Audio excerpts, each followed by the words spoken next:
Okay, guys, we are going to finish in literature. Tom Sawyer. Let's find out what happened after that campfire he had, okay?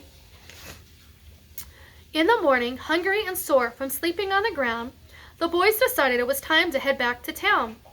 Being pirates was fun for a day, but now they were ready to return to their homes as little boys. They found their raft by the shore and floated back to town. When the boys arrived, the town was silent. No one was home. Tom searched his house from top to bottom, but Aunt Polly was nowhere to be found.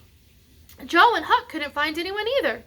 The boys wandered the empty streets, wondering where everyone was, when they heard voices coming from the town square.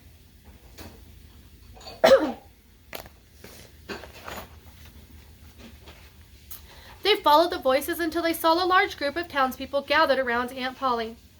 "I scolded Tom the last time I saw him," Aunt Polly cried. "Where could those boys be?" The townspeople comforted Aunt Polly, saying all sorts of kind of things about Tom, Huck, and Joe, and their generous natures. Tom had never heard anyone speak so nicely about him. His heart warmed knowing he was so well loved. As they approached the townspeople, someone noticed the boys. "Look, there they are!" And within seconds, the boys were surrounded.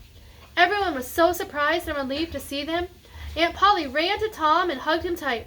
She kissed his cheeks over and over. "Don't you ever run off like that again," she cried. Hopefully I'm getting all those pictures in there.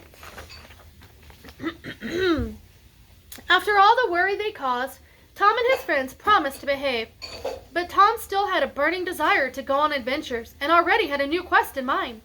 When they were pirates on Jackson Island, Tom hadn't found any buried treasure. Now all of his friends wanted was to go digging for hidden loot. Luckily, Huck wanted to join in on the hunt too. The boys set off toward the forest at the edge of town. If there was treasure anywhere, Tom was sure it'd be in those deep, dark woods. As they walked, he imagined gold coins spilling from rotten chests buried in the ground. "Where should we dig first?" asked Huck. "Let's start looking under old trees," replied Tom, and the two began their search.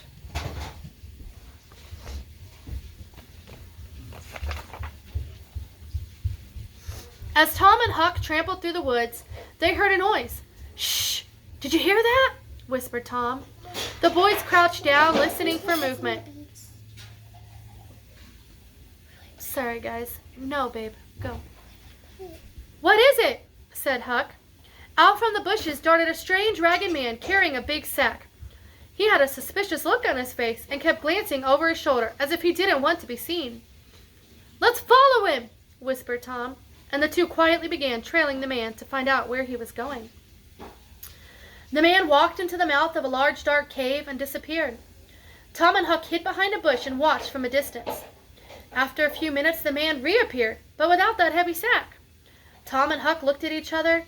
They had to know what was in it.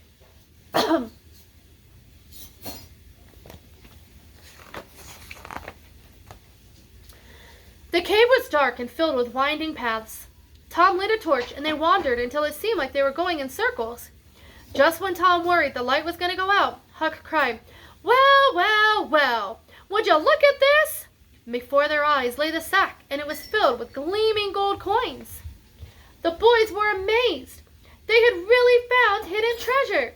"We're rich, Tom!" cried Huck, throwing a few coins into the air to celebrate.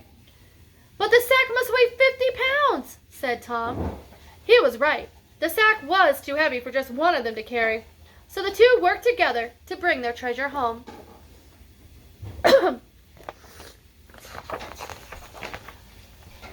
Just as the boys entered Tom's house, they ran into Aunt Polly.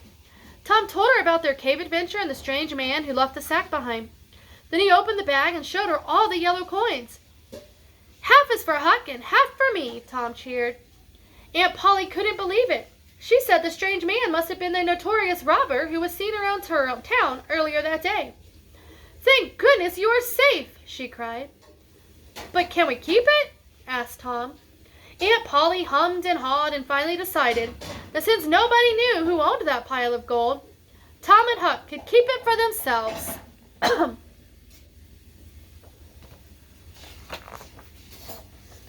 Tom Sawyer was now a very rich little boy, But that certainly wasn't going to put a stop to his mischief.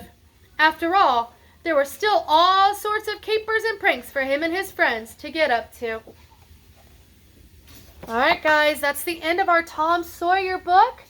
Okay, I'll look for another fun book for us to start reading tomorrow, okay? Alright, bye.